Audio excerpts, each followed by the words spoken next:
Police निरीक्षक अमोल खातवाने, नेमणूक वैराग police Thane. माननीय पोलीस अधीक्षक श्री अतुल कुलकर्णी सर, अपर पोलीस अधीक्षक श्री विजय कवाडे सर, उपविभागीय पोलीस अधिकारी सुहास जगताप सर यांच्या मार्गदर्शनाखाली वैराग पोलीस ठाणे येथे यापूर्वी एक घरफोडीचा गुन्हा दाखल झाला होता आणि आत्ताच्या नजीकच्या काळात सळई चोरीचा गुन्हा दाखल झाला होता।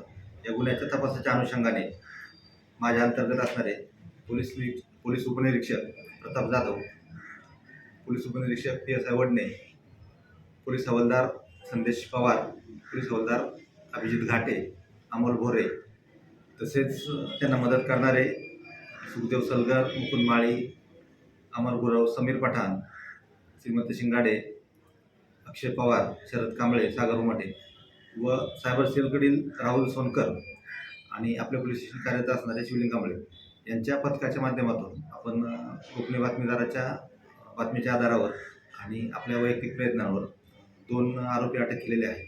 त्यामध्ये चोरीच्या गुन्ह्यामध्ये घरफोडीचा जो गुन्हा झाला होता यामध्ये आपण आरोपी अटक केलेला आहे तो तुळजापूर येथे राहणार आहे।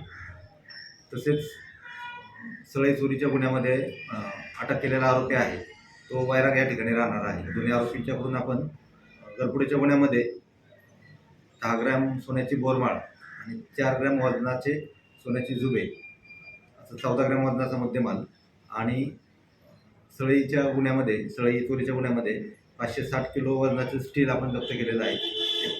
एकूण मुद्देमाल साधारण 1,71,000 रुपये किमतीचा असून तो आपण जप्त केलेला आहे आणि त्या गुन्ह्याचा अजून तपास चालू आहे। त्या उर्वरित तपासामध्ये अजून प्रगती होईल आणि उर्वरित मुद्देमाल आणि उर्वरित आरोपी अटक होतील।